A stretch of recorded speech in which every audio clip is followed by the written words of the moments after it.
Here.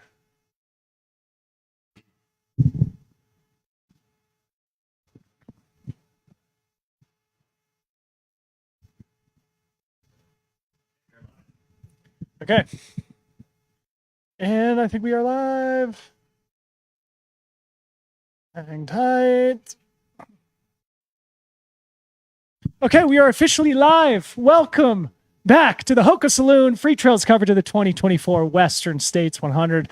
My name is Dylan Bowman, and joining me today, my esteemed guest is none other than the unofficial historian of the Western States 100, 20-year board member, 5 years as president, Mr. John Trent. John, welcome to the program. Dylan, thanks for having me. I bring 512 Instagram followers and the best of intentions. Well, those of us who know you know that you are far more influential than 511 Instagram followers. Let's boost those numbers up, everybody. Go find JT on Instagram and give him a follow.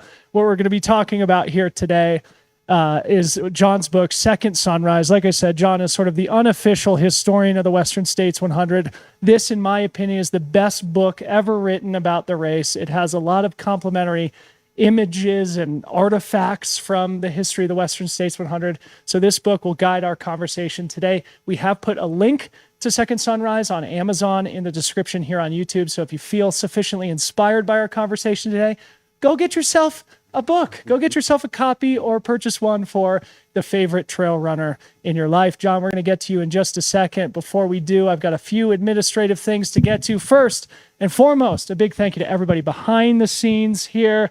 Harmony Bowman, Tony DePasquale, Ryan Thrower, number 398, getting ready for his 100-mile rip coming up on Saturday. We're trying not to make him work too hard, but only being moderately successful in that. Corrine Malcolm's here. Tim Tollefson's here. They're going to be coming up on stage here in just a second. A quick run of show just to get everybody caught up here. Today, of course, like I said, we're going to be talking with John about some of the great stories from the history of the Western States 100. The idea is that we're going to cover some of the stories that are lesser known. Obviously, everybody knows about Gordy Ainsley. A lot of people know about Ann Trayson. A lot of people know about Tim Tweetmeyer. So we're going to cover some of the other characters who haven't had as much notoriety or whose story hasn't translated over the 50-plus years this race has existed. After we're done with John here, we're going to have Eszter Csillag come on, of course, a Hoka athlete who is the fourth fastest time on the Western States course, our returning third place runner from last year. We'll also have Scotty and Callie Vinson joining us in studio in the back half of today's show. And then tomorrow's going to be a big day. Of course, we've been going live at 3 p.m. the last 2 days. Tomorrow, we're going to start a little bit earlier. We're going to start at 11 a.m. There, Tim Tollefson, Corrine Malcolm, and I are going to give you our long-form, deep preview and analysis of what you can expect in the professional races on Saturday. There's so much to talk about, so you want to be locked and loaded. Cancel all your work meetings tomorrow starting at 11 a.m. We'll have a short break in the afternoon, and then, of course, we have TrailCon tomorrow too, so it's a big day. Big day tomorrow. We will not be live streaming TrailCon. We will be recording the audio from that. We'll eventually post it in the podcast feed, but that's tomorrow. And then we finish things up on Thursday. Thursday morning, if you're here in Olympic Valley, you got to come to the Hoka group run. It's going to be starting from right here at Coffee Bar at 7:30 a.m. They're going to have some demos of the new Speed Goat 6. There's going to be some free treats and coffee, so make sure you come join the whole Freetrail team at that Hoka shakeout run.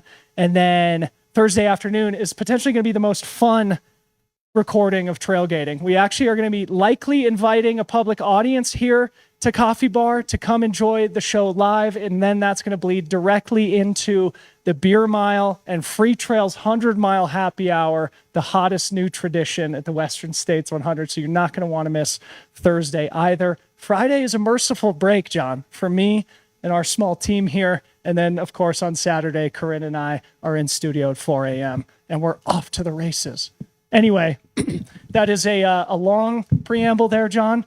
It's good to see you. Let's get started with our conversation about the history of the Western States 100. I think first, like you said, you only have 511 Instagram followers. You're probably going to be a new name to a lot of the Freetrail audience, but you've been a core member of the Western States community for such a long time. Just provide a quick introduction to who you are, your history with the race. Yeah, my time with the race goes way back, Dylan. I was just out of journalism school in 1987 and covered the race for the first time. I was a wet behind the ears reporter, didn't know what I was doing.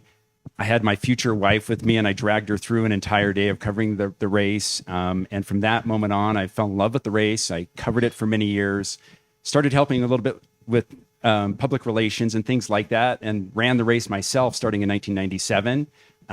Finished it 11 times, and then joined the board in 2004. And when you have those kinds of experiences, a lot of that stuff kind of sticks. And that was kind of the genesis for wanting to put this book together. You hear so many stories and the history of the race and what happened with it. You know, and also I was president for 5 years from 2010 to 2015.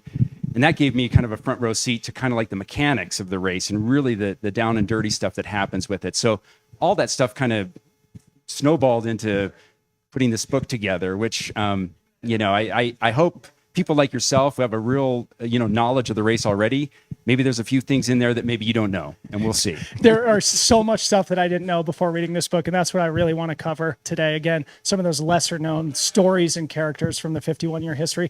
Say a little bit more about your 20-year history on the board, the 5 years you served as president. You just made a funny joke about your main claim to fame as the president of the Western States 100 for a period of time. Right. It'll be on my headstone. You know, he was president of Western States from 2010 to 2015, didn't do much, but did hire Craig Thornley as the race director. And so, and of that, I'm, honestly very proud of. I in my humble opinion, Craig has been the greatest race, and there's been some really great race directors. Craig is the greatest that we've had. And so I'm proud to have been a part of that. And, to watch Craig grow, to watch the race grow, even, more wildly than we could have imagined. It's a pretty great thing. So, put that on my headstone. I'm perfectly fine with that. Okay, so you're first exposed to the race in 1987 as a wet behind the ears sports reporter. I think you are now a 2-time Nevada Sports Writer of the Year, so big shout out to you for that. Then you're an 11-time finisher, but now Western States is a multi-generational thing for you and your family. Talk a little bit about your daughter, her experience finishing here as well. Thanks for that. I appreciate that. So in 2015, which is another one of those really, really important years for Western States, my daughter Katie ran it for the first time. And I was like, just really as nervous as a parent can be. And it turned out it came down to the wire for Katie. She ended up running 29:56 and change, and then just 3 minutes later and change, a 70-year-old grandmother from Washington State named Gunhild Swanson finishes. One of the most iconic moments in Western States history. And everybody she made it by 6 seconds. Yeah. And it was one of those moments, too, that really juxtaposed what the race is about. Katie was 22 years old at the time. She was a college student. She was that year was the race's youngest finisher. And then 3 minutes later, the oldest finisher in the history of the run on the women's side finishes. So it was one of those kinds of things that I think spoke to not only our family, but the entire Western States experience and what the golden hour, that final hour, is all about. It's like one of those perfect serendipity moments. And there's a few other examples that I'm going to get to in our conversation here, because I think that's a great example of just like the indescribable uniqueness of Western States and the things that have happened here and how it almost feels like, I don't know, a little bit supernatural at times. But anyway, we'll get to that in a second. Before we go deeper into the time capsule, one of the things that at the start line, obviously you're an author, you've been a journalist for a long time, you're very good with words. Talk about your process and how you come up with the message that you want to convey to the runners at the start line. When did that tradition start? It's been going on about 5 or 6 years now. Craig came up to me one morning and said, "Hey, would you like to get up on the ladder and try to get everybody excited?" And so it started from that to spending a bit more time with it. And where I always begin is I think about a man that was really influential to me for Western States, named Tony Rossman. Tony was a president of the organization. He was a board member for 30 years. He's the reason why we have the 369 runner limit.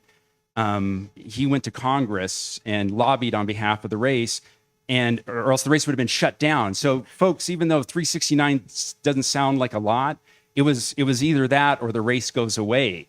And Tony kind of saved the race. And he was an incredible public speaker, still is. And he would always, during our awards ceremony, he would always recite a line from a speech that Governor Adlai Stevenson gave back in the 1950s for the Princeton commencement. And Governor Stevenson said something to the effect of, "This is the last of your springs," you know. And I always think about that kind of evocative line because I want people to go away being excited, but also understanding that this is something they're going to look back on wistfully. You know, it's going to be something that's going to be one of the turning points of their lives. So as I think about the words I'm going to say, I start with those lines and then I try to lay out to them the notions that make the world go round: kindness, generosity, love, the things that we experience out on the trail with the volunteers. And thankfully, most of the time when I get up there, I write it down, but I don't ever read it. I remember most of it, and hopefully it inspires people. It's so inspiring. And speaking as the person who's on the other side of the broadcast when the camera's on, Corrine is here in the audience. I'm sure she'll nod her head too. But there's been a couple of times when, you know, they throw the camera to you and we're in the studio feeling like we need to fill air. And then we're like, oh, JT's got it. We got to shut up here. We got to listen to this. It's goosebumps material. So to our audience, you got to log on before the start of the Western States 100. We're going live at 4:15 a.m. on Saturday. And if you missed JT's speech at the start line, you're going to regret it forever. John, so good to have you here. And thank you for all you've done for the sport and for the Western States community. Now, going into the time capsule, yes. I think the best place to start is from the beginning and where you start the book, the Native American history here around Lake Tahoe, between here and Auburn, California. Where does that history intersect with the Western States Trail? Yeah, I think it's important for people to always remember that, you know, we have runners, we have users of the trail, all these different groups. But before them, there were footprints on the land way before that. And in the Native American community, obviously, they were the first people there. You had the Washoe tribe on this side of the mountain in California and also in my home state of Nevada. And then you had a number of tribes, most notably the Nisnan tribe on the other side of the mountain. And these were groups of people that had lived there for thousands of years, where they had established, you know, really, really sophisticated routes of travel and commerce. And they were living lives that were totally based on the land. Yeah. It makes me, you know, as I think about the Native American influence on the race, it makes me think about, as a reporter, I was able to cover a couple of the Lake Tahoe environmental summits that were held. And I remember distinctly President Barack Obama came up in 2012 to talk at Lake Tahoe. And a Washoe tribe elder had met with President Obama beforehand. And then the elder gave this beautiful land acknowledgement.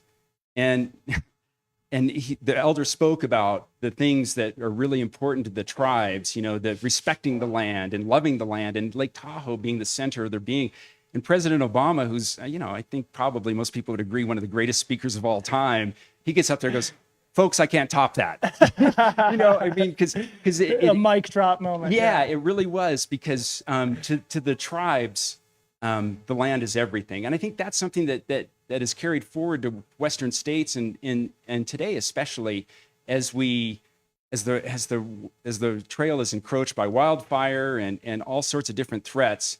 I think it's the love of the land that the Native Americans demonstrated originally that carries through to the race today. Yeah. Thanks for sharing that. And to our audience, we're going to be sharing more about that story on the live broadcast. Moving on past the Native American history here, with this area, with the Western states, which the land that now is home to the Western States Trail, many of the trails around here were created or carved or reestablished by people who were chasing a fortune, the prospectors who were part of the California gold rush. Talk a little bit about that, about how, you know, mining history is so key to this area, to the Western States course. Yeah, it's really interesting how, you know, you have a couple of different, you know, sort of mineral rushes, if you will, that happened in the history of our country. So discovery of gold in the late 1840s in California is a big moment.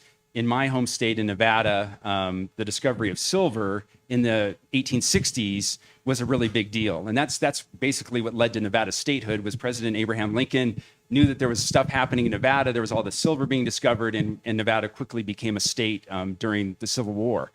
And And what happened between that was obviously this mass migration of people moving across the country and coming to California, hundreds of thousands of people to California.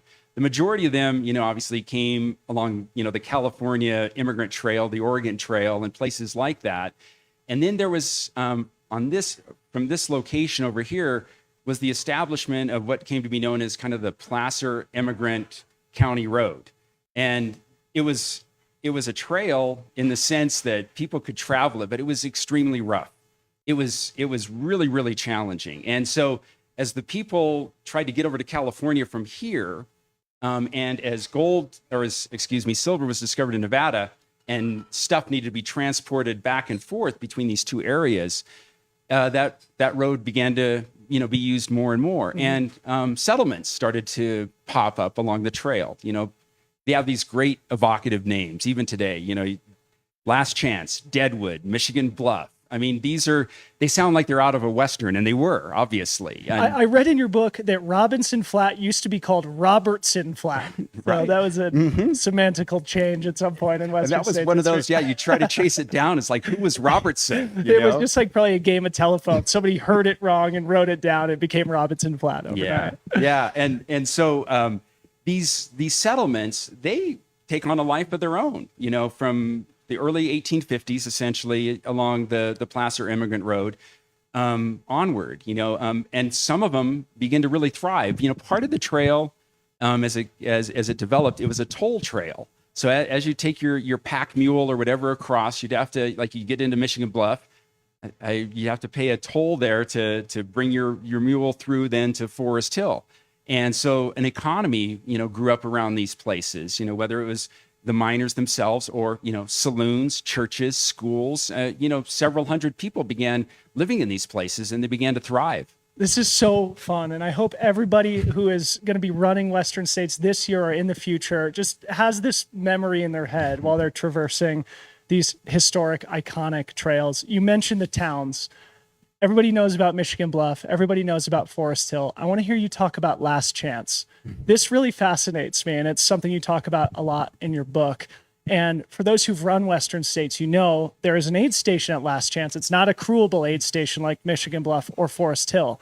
And when you run through there, you really do feel like you're in a remote area, and there's no sign that there was ever civilization there.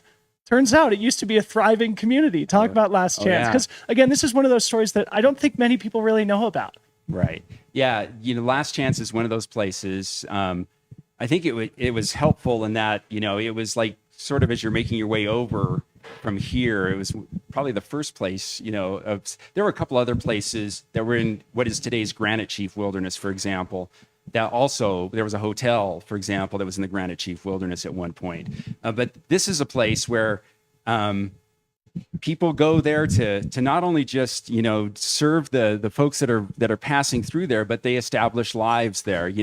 There's an establishment of streets and roads that go way, way back. I mean, you're talking about neighborhoods that pop up, hotels, saloons. I mean, it's a pretty lively place, and people go through there and they can feel this energy because people are on their way to make their fortune, but also some stay and they want to be part of like this last chance energy, which kind of envelops that. And even today, when you run through there, I think you still feel that. You still feel the fact that there were hundreds of people living here, and they would go register to vote, and they would cast their ballot, and it was they would sit around, and there'd be 4th of July celebrations and fireworks and all these things that seem so American. And here they were off in the middle of nowhere, really thriving. So I have something I want to read here from your book, but just to establish some context for our audience, Last Chance is about mile 45 on the Western States course, and it is very appropriately named because it is your last chance to receive aid before going into the first iconic canyon on the Western States course. So again, appropriately named, sort of has that ominous feel to it. And, you can sort of feel some of that history. So what you say in your book here is Last Chance grew steadily over the next several years to more than 24 houses with more than 70 registered voters and a main street that saw separate halls for the Masons, Oddfellows, and the Sons of Temperance, as well as a 2-story hurdy-gurdy house with a dance hall on the main floor and a cemetery with white granite markers. So again, just like one of those things where you would never envision that when you run through it on the Western States course. And watching, you could maybe say a few words about the movie They Crossed the Mountains, because I saw it for the first time this spring. Yeah. And I'm sure it maybe informed a little bit about your book or helped you do some research, but they also feature Last Chance prominently in that film. And it's an interesting film, and I'm glad you bring it up, Dylan, just because it's important for people to understand that before, there was J.B. Benna making Unbreakable, before there was Billy Yang putting together all of his wonderful films about the race, there was this group of writers that, as you mentioned earlier, that the trail sort of went away after, we're going to get to that next. Yeah, yes. And so it goes away, and then there's a group of writers that decide they want to bring this trail back, and they want to. So they set out on this 4-day journey essentially. This is in the fall of. Wait, I want to prompt you with this. Okay, so we don't need to talk anymore about the film. They Crossed the Mountains, but what I wanted to get to next is Robert Watson, which is where you're going here. Sure. Before we get to that iconic mission with Wendell Roby and Robert Watson, just introduce us to him, because in your book you call him the Pathfinder. Yeah. Tell us about the significance of that. I love Bob Watson. Yeah. I think he is one of the great characters of the Western States story. He's this guy who's the constable in Tahoe City, California. And he's an exceedingly kind person.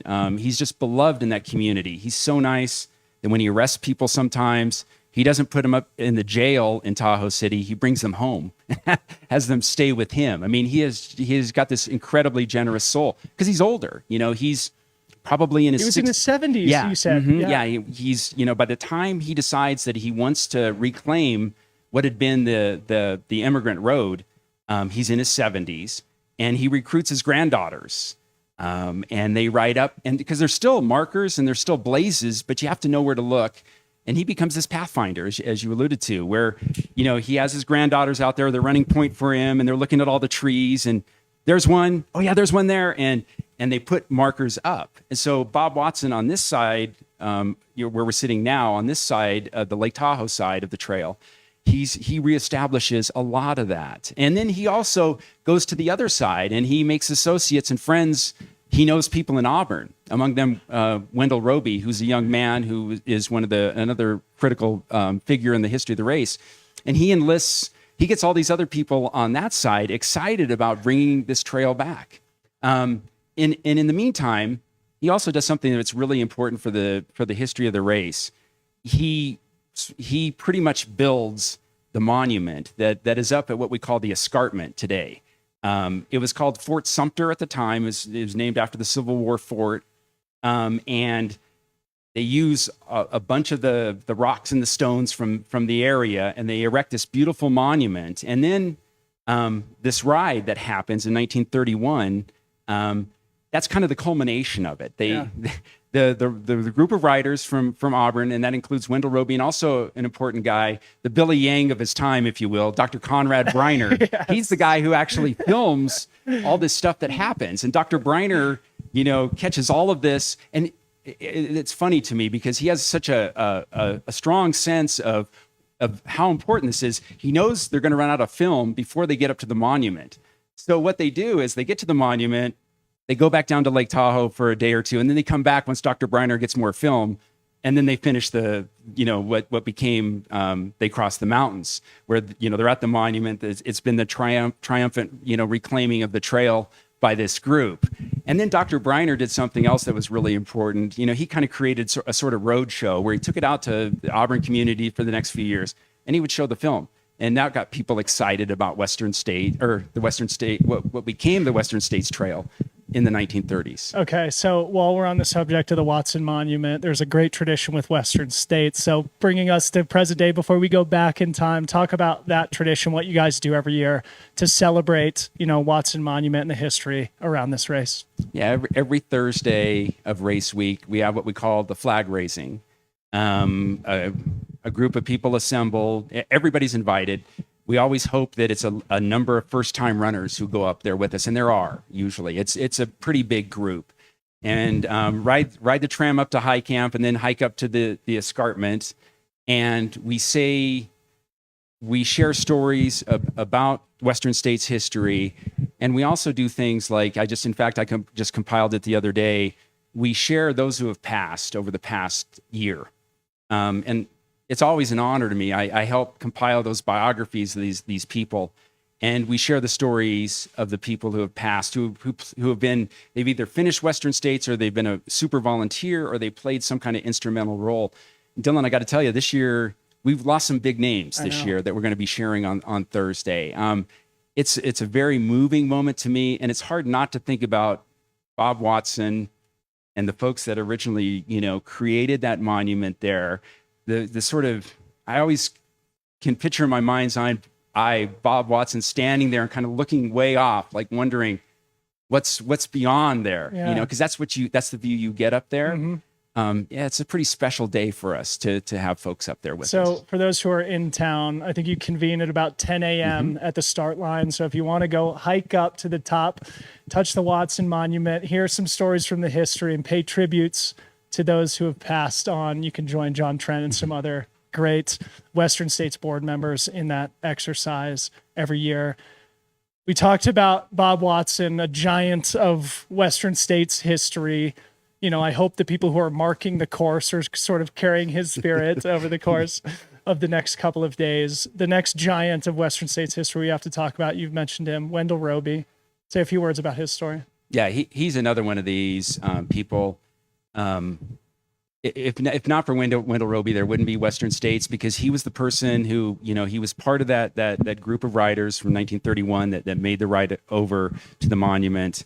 And then more importantly, in 1955, he led a group of 4 other riders who rode from Tahoe City, the post office in Tahoe City, and then finished in Auburn in one day. So that's an important thing, because you think about the symmetry of what the race is now, where usually it's 24 hours and a little bit, where it's a 1 day and a half kind of experience. Wendell Roby and his compatriots rode it in a day, and he was the first citizen of Auburn. He was a banker. He was in the lumber industry.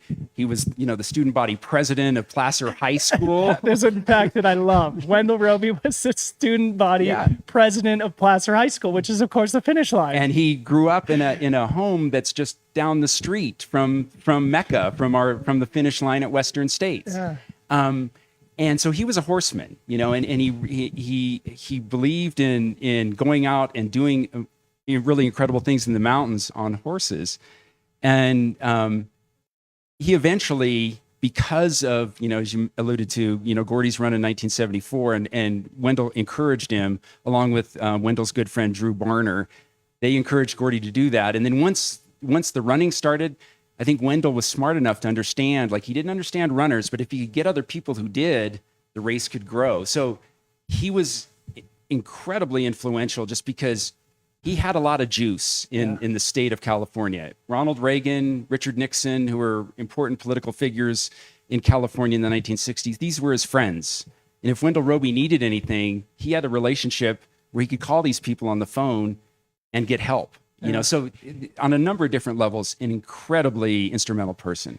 It's funny, it's just popping into my head, but you say in the book also that when they make that ride over from Auburn to where we're sitting now, Bob Watson greets them up at Fort Sumter, what is now Watson Monument, and that Bob Watson dies a short time later. And it's almost like one of those perfect serendipity, synchronicity things where the baton's being passed to Wendell Roby, and then he sort of creates the Tevis Cup, which then becomes Gordy's opportunity to start the Western States 100. So that's where I want to go next. Everybody knows the story of Gordy Ainsley's first running, creating what will become the Western States 100. My question for you, that I think more people will be curious about and don't know as much about, is what actually happens next? What happens after Gordy's iconic traverse of the Western States course to create sort of what eventually became the Western States 100? I think that's a really good place to take us, because if not for the race in 1977, I don't think Western States would have survived and would be what it is today. So Gordy runs it in 74.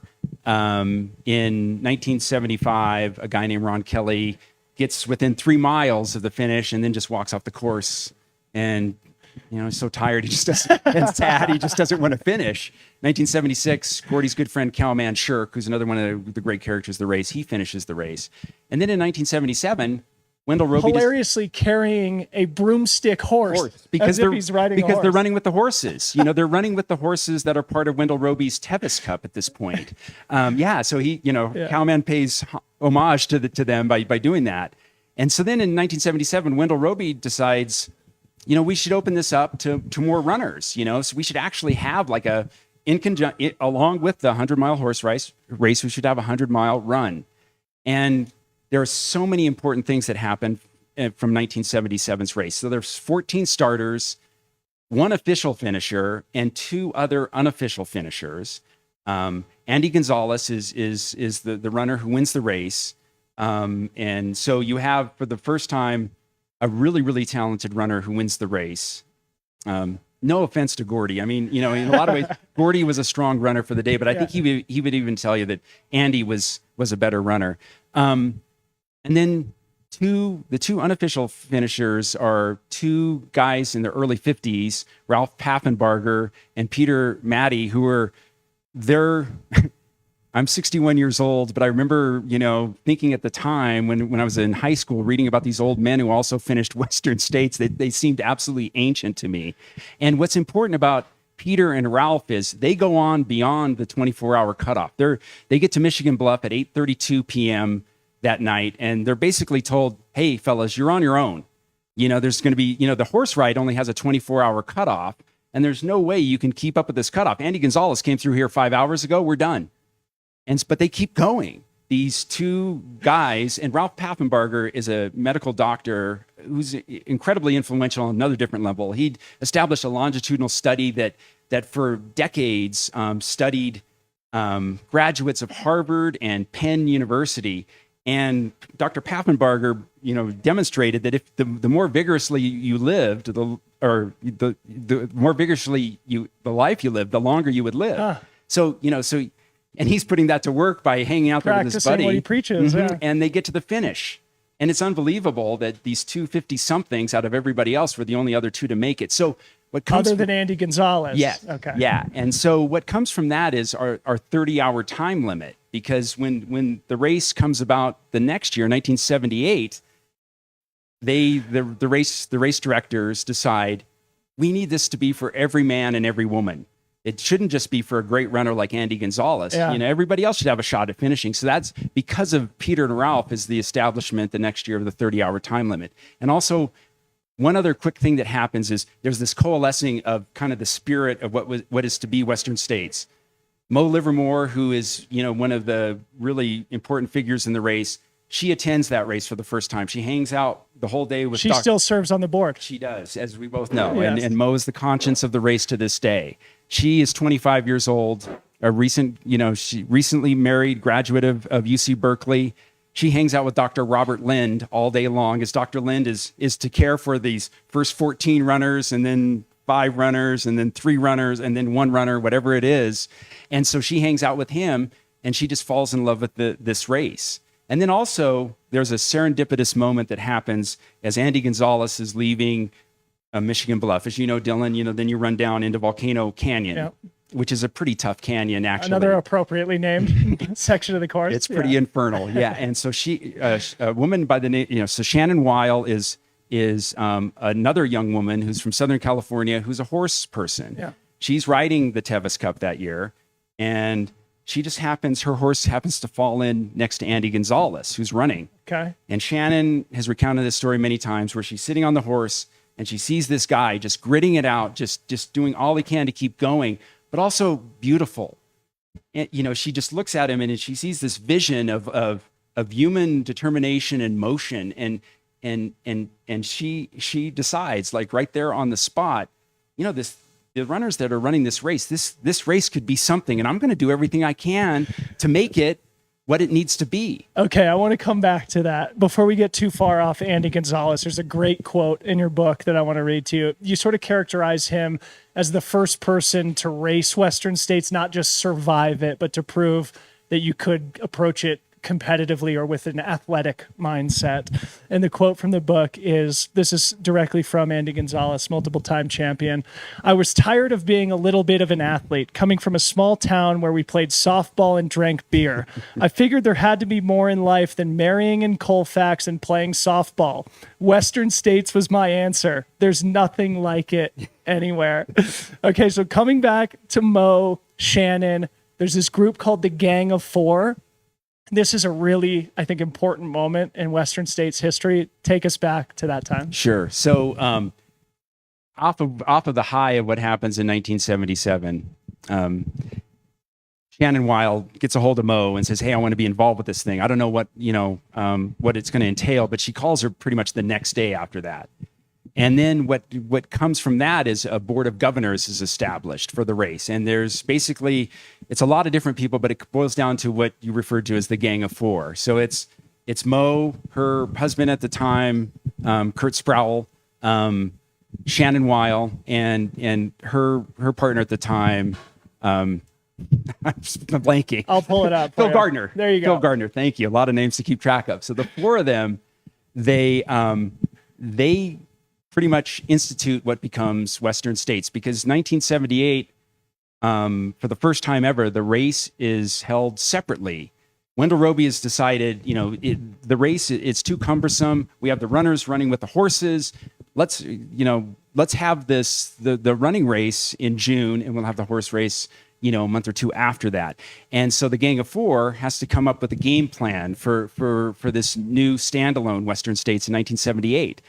And so what comes from that is, especially one of the early, it was fascinating to look through some of the minutes of some of the Board of Governors meetings, where they determine Shannon Weil and Mo Livermore to be the co-race directors.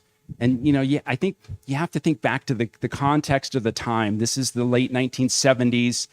I don't know if there were any other female race directors in the running space, road running, whatever it might be. So they might have been the first, or one of the very first, female race directors. And they're young women in their in their mid to late 20s, and it's their job to make this thing a success. And they took it incredibly seriously. Mo Livermore's wheelhouse is getting volunteers, the details, inspiring people. She got all of her friends to go out and practice aid stationing. They would literally go out and set up tables and practice what an aid station, because nobody knew what an aid station was. But that's how detailed oriented Mo was. And then Shannon, she was working at Wendell Roby's bank at the time, the Hart Federal, which is to this very day is where the Western States warehouse is located. Yep. And Shannon would be the person. These runners, word was trickling out about the race. They'd see the ads and they would call the Hart Federal, and her voice would be on the other end. And they'd be like, "Yeah, I'm a 45-year-old accountant from New York. I don't run. I want to do this race. Do you think I could do it?" "Oh, of course you can. No doubt in my mind. See you in June. Let's go. Sign up, pay your $10 and come out and run." And from the enthusiasm and the know-how and the love of the event that these two women had, the 1978 has 63 runners, 28 finishers, and from that, it would snowball. Every year, it would get bigger and bigger and bigger. And these two women were the people that believed in Western States when really there was nobody else out there who did. And they were the ones who brought it to life. And to this day, as you've mentioned, Mo is an integral member of our board, and Shannon is a presence at everything. You cannot miss the lady. She has the most beautiful, most vivid, most colorful blouses and skirts and dresses you could ever imagine. She still is a life force to this very day. You walk up to her, "Dylan, you can do whatever you want. You are capable of great things." I mean, that's the kind of person she is. And they both carry so much pride, I think, for what they've meant. And just to add a finer point to it, we go from Bob Watson and Wendell Roby, sort of like a grizzled mountain man, a lawman, and then sort of like a grizzled trail person, horse guy, to these two 20-something women living in Auburn who end up stewarding in a very important chapter in Western States history. Again, something that I don't think a lot of people know, that when Western States really became or was set on the path of what we know to be Western States now. It was stewarded by two 20-something women in Auburn, California. And I have to add about Shannon in particular, Dylan, because in this day and age, we all know about branding and marketing and everything. And this is a person that understood it like I think probably no other. You know, and she was able to create, because she has a very artistic sensibility from the very beginning. There was a certain look and feel to everything that was associated with Western States, and so she also understood the value of prizes. And so Shannon was instrumental in the creation of. There were belt buckles that were given before. You know, Hermes was on one of them. There was a Native American runner that was on them, but it was the establishment of the Cougar buckle. And it was her vision that kind of led to the creation of that, and the wonderful Cougar, the sculpture that we give to our race winners every year. She went, and there was a famed sculptor in Napa, California, named Franco Vianello. Shannon goes to him and says, "You have to do this," you know, and he created this beautiful Cougar that we use to this very day. So cool. I remember Mo telling a story at one of the board meetings about how one time here before the start of the Western States, she had to go into the parking lot because she realized somebody was still asleep in his car before they were about to send them off over the top of the escarpment. So just conjures hilarious images of a young Mo Livermore running into the parking lot, which is now packed with like these very expensive vans that people are sleeping in. In those days, you know, it wasn't the sensation that it is, and you still had to shake people awake to make the 5 o'clock start time. John, I could talk to you forever. Where I want to wind down here is 1983, because I think that's a symbolic, important moment in Western States history that sort of shows us where we're going down the line. Talk about that important year, the 1983 race, the Battle of the Gyms. It still is one of the great stories of Western States history. And in some people's minds, it might be the greatest race that was ever run. Jim Howard was an immensely talented endurance athlete who was not only a great trail runner, he was a sub 220 marathoner. He was a world ride and tie champion. And then Jim King was a very fast runner from Southern California who kind of redid how the race was run. He was the first one to run all the hills. Nobody had ever run the hills, but Jim King, he was a strong runner and he could do that. So Jim King had won the race in 1982. Jim Howard had given chase a little bit and couldn't come through. And so then in 83, Jim King is bent on running even faster than ever before. He goes out and it's a snow year. He gets lost on the snow for hours and amazingly gets back on course, and he's way, way behind. And he somehow, through the great running that he does, he builds back. He gets back in the lead through the canyons, and he has something like a 40 minute lead. Over 37 minutes according to your book. Yeah. There it is. Thank you. And so he pretty much seemingly has it in the bag. But Jim Howard is an interesting individual. He's an incredibly deliberate and thoughtful runner. He would be able to run with all the best runners today just because of not only was he fast, but he had the mental game down. Jim Howard begins this long surge where and Jim King starts to get sick as well, but still he's well behind, and they get to the what used to be the Highway 49 aid station, which is approximately 6.5 miles from the finish, and all the Western Statesologists out there who have things down to a granular level know like what their split is from Highway 49 to the finish. And so Jim Howard makes one last launch after Jim King, and he runs a split that was never equaled. 56 minutes from there to the track. He finally passes, Jim King is starting to become aware because of the cheering behind him that somebody's catching up. And he finally catches Jim King as you're running down the road past the White Bridge into the stadium. In the streets of Auburn. Yes, with maybe a half mile or less to go. And he surges by him and finishes. And then a couple of minutes later, Jim King finishes. 31 seconds later. Yes. And what's amazing too is and I've seen photos of it, and I've talked to Dr. Gary Toll, who is also on our Serves board. On the board, yeah. And Dr. Toll was one of the physicians on hand. Jim Howard ran himself so hard that he ended up on a cot. Yeah.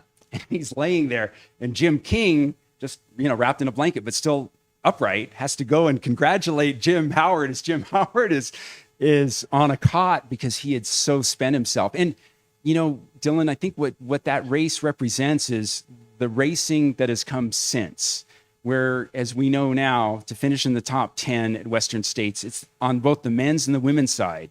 And I have to say, when I put this book together, my equivalent of the two Jims was Claire Gallagher and Brittany Peterson in 2019, where essentially sort of the same thing happened, where Courtney Dauwalter was going to set the course record until she wasn't because of an injury and had to drop out. Claire is in the lead. Brittany launches after her, that catches up to her at Highway 49, and they run together. They're dueling into what is now the Pointed Rocks aid station. And then from that point on, Claire runs an incredible split that I think is just as astounding as what Jim Howard did. So that race beget all these other incredible finishes and the competitive aspect that characterizes the race today. Couple things I want to touch on. 56-minute split from Highway 49 to the finish. Still just absolutely ridiculous, even in the modern era. 31 seconds separating M1 and M2. That's never happened since. But like you said, it sort of is a symbol of what is going to evolve with the professional ranks here at Western States as it became more of a professional race. I also just want to finish with a couple of images from your book, and maybe you can say a couple words about it. If we can switch to this camera, you probably can't see it super well, but this is the image of Jim Howard coming from behind, finally crossing the finish line at the Western States 100 in 1983. Yeah. Now, flipping back in the book here, I think just a perfect place to end. And I also love the serendipity of Jim King, Jim Howard, and of course we know Jim Walmsley. There's sort of a theme there. The Jims, yeah. My middle name is James, so my time will come. My time will come.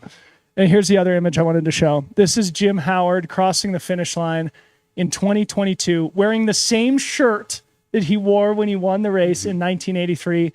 Close by telling the people what's happening in this picture here. That was a powerful moment.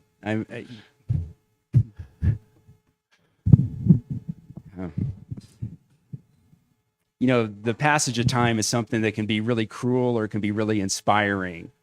And I think Jim Howard was like, he was the guy of that time.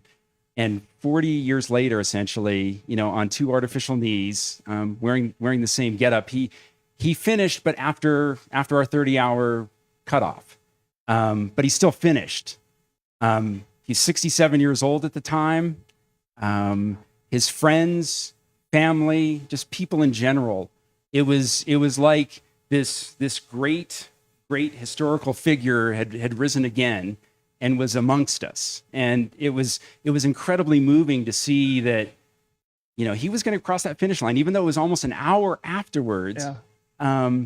And I thought that was just as glorious of a moment for him as it was in 1983 when he ran that epic split. I mean, it just goes to show, Dylan, no matter what age we are, it can be cruel, but we can find inspiration in the passage of time. What it says to me is the spirit of Western States is infectious, right? 40 years later, after being a winner here at what has become, the most important race in the world, coming back, being determined to get over the line, even after the 30-hour cutoff, not giving up, wearing the same shirt. Yeah. Another just beautiful piece of serendipity from the history of the Western States. JT, thank you so much for joining us. That was so fun. We could have done multiple hours of this stuff, so maybe we'll make this an annual tradition. To our audience, go pick up Second Sunrise. This book is fantastic. It's amazing on a coffee table. You can revisit it every once in a while or annually, or read it cover to cover and enjoy every word, every image that John so beautifully curated. JT, any final words for the audience here? Dylan, I just appreciate the opportunity to chat with you here. And this is a special week and weekend. I always tell people that this is a race that changes your life. And I hope that everybody who goes out and experiences this weekend, I hope that's the case for them. So thank you for having me here. It's an honor. It's an honor. Big round of applause for John Trent. 20 years on the Western States board, 5 as the president, now just giving baller speeches at the start line. John, you can excuse yourself. We're going to bring our co-hosts and our next superstar guest onto the set here. While we do so, I just want to give a big thank you to our friends at Hoka. Like I said, we are broadcasting from the Hoka Saloon in the heart of Olympic Valley. We are here at Coffee Bar. From this place, we are going to start our group run at 7:30 a.m. on Thursday morning. Not only Hoka, but Goo's going to be there. Ultimate Direction's going to be there. You can try on the new Speed Goat 6. Get a taste of the most popular trail shoe out there right now. Also, you may have noticed the Tecton X 2.5 has been teased. It might be on the feet of our next guest who's going to be joining us here in just a second. That shoe is going to be available just to Western States runners. You can pick them up if you've made your reservation at the Fleet Feet booth at the Expo on Friday. Check out that Tecton X 2.5. That's what Jim was wearing when he won Western States last summer. But fear not, the Tecton X 3 is coming out in August, so make sure you keep your eyes open for that next super advanced piece of Hoka innovation. Hoka.com, grab a pair of Speed Goat 6s.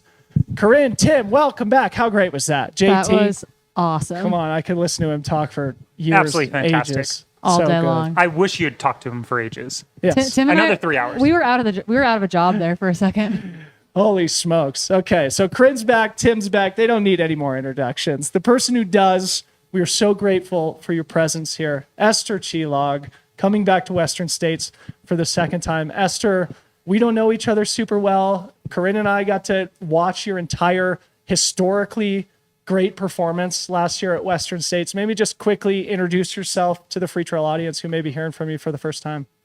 Thank you so much for having me, and nice to be here. I'm Eszter Csillag. I'm already 39 years old, from Hungary, but I'm based in Hong Kong. And I have 2 daughters. Emma is 5 years old and Noemi is 3 years old. So I'm a proud mother runner and looking forward for Saturday, which will be my second Western States. There's a big race that has to happen on Friday, though, first. There's the kids' race on Friday that I know your whole family is getting really hyped for. Yeah, absolutely. So they are quite busy because they have been racing at the Broken Arrow Kids Race. And we are training for the Western States Kids Race. Yesterday we did some heel repeats and some speed work. And yeah, I won that Emma does a really good race on Friday morning. Yeah. No My son pressure. is almost 2. So next year, my son and your 2 kids, we're going toe to toe in the kids race here at Western States. Okay. Looking forward to that. That's a Yes, challenge. that's, Okay. that's amazing. Yeah. Okay. Awesome. So just to, again, repeat for the audience, 3rd place finisher last year, the 4th fastest time ever in Western States history. You got your ticket originally at UTMB in 2022 when you were 5th place. Talk about that great performance, because I think that was sort of what really put you on the map, at least for people like me and those of us who pay attention to the sport from North America. Talk about UTMB and sort of like how you were thinking about the opportunity to race Western States when you secured that golden ticket. Yeah, so 2022 UTMB was my first 100-mile race. And when I decided to do the full course, so the UTMB instead of CCC, I think my mind from December till race day was just fully focused on, I need to do that. I need to enable myself to run a 100-mile race. So the whole year was built up on with that goal. And I have to say that the first half of the year was kind of upside down. Like I was trying to run the marathon, the Mont Blanc, the 90 kilometer, which was canceled like 6 hours before the start and things like that. But on race day, I think for me, it was really good to be a small potato. No one knew about me. So I was just in my own bubble. And the goal was to keep it really easy to Courmayeur and start the race from there. I think at Courmayeur I was like 12 or something like that, and I just felt good. I was able to pull throughout the race. I met a friend from Croatia just when I left Courmayeur. We ran a big section together, And yeah, I think it was just really, the second part, it was just a really great race for me. Although looking back at my time slots, like I slowed down so much after Champelac. So there is so much to improve. Don't we all?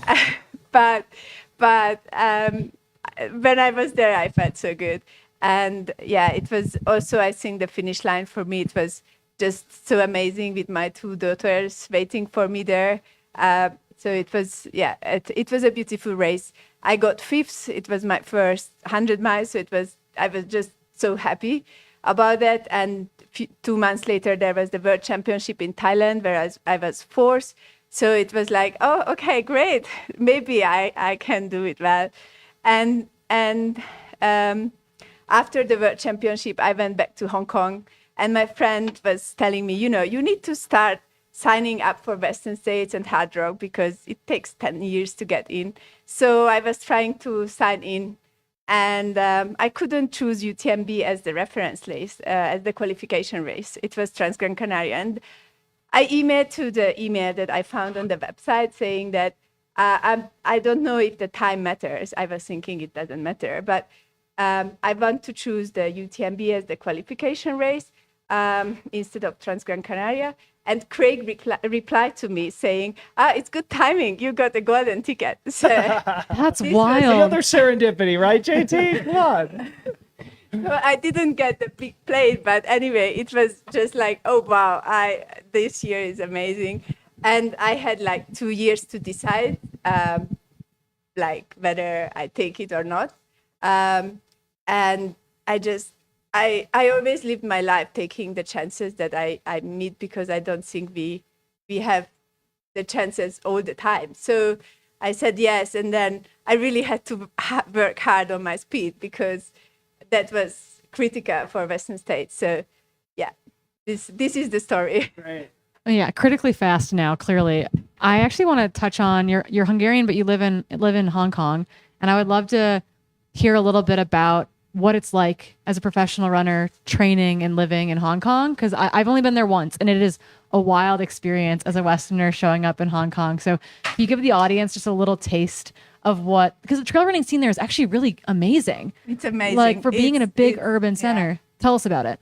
So most of the people think that Hong Kong is a city with skyscrapers and there is no nature, but actually 40% of the city is green. And the trails are so well signed and organized that it's absolutely safe to run by yourself. And the trail running community is huge. And because it's trail, but there is a lot of like flat races, actually I think this kind of the trails can overlap easily with the road running scene. And I would say there are two communities. There are the locals and there are the expats. And during COVID, it was overlapping much more than before. And since then, I think it's like you can see that most of the groups are either expats or locals. But yeah, when I started to run with the local running group, basically they were all locals. I was the only expat. And as a runner, I think the biggest lesson that I took from that, and I think that is something that really well describes Hong Kong, that they are never satisfied. Like if you just to tell you an example, like there was an uphill race. It was still like virtual after COVID. I just gave birth. It was like 3 weeks or 4 weeks after I gave birth. And I ran up and it was like 1 hour, 50 seconds or something. And I was first, but there was still 1 week to go. And the race organizer was on top of the mountain. And he was asking me, so when are you coming back to run under 1 hour race? So this just a good example to show you that they are, even if you get a good time or a good race, they are never satisfied. They always push themselves more. And I think this is good for performance in general. Building off this, Tim, I want you to jump in here too, but I'd love to hear you talk about having a front row seat to this explosion in the professional trail running scene in Asia, because it seems like there's so many new, very talented athletes coming out of that region of the world. Yes, absolutely. Like we have been seeing last year so many great Chinese runners at the UTMB finals. So for sure, like China, with the population and with the terrain that they have, they will just keep showing up more and more amazing talents. And I think they are having more and more access to the information and the science of training, and that will make them just strong as anyone else in the world. But what is great is to see the Southeast Asian region, and they are also like, there are more like, it's potty, but there are like phenomenons who are like running really well. Like there is this girl Hua Ha from Vietnam. She's so fast. Yeah, she's going back to CCC. That's her main focus, and she was fourth last year, and she has an amazing story. She's a mother too, and she's I think she's divorced, and she just found out that she's a good runner after she gave birth, and since then she became so serious and committed. So I'm really looking forward what she's going to do at CCC. She's alone in the Vietnam region, but there are other like people in the Southeast Asian region. And I think that is what is great, that there the climate and the terrain and the races are quite different compared to Europe and America.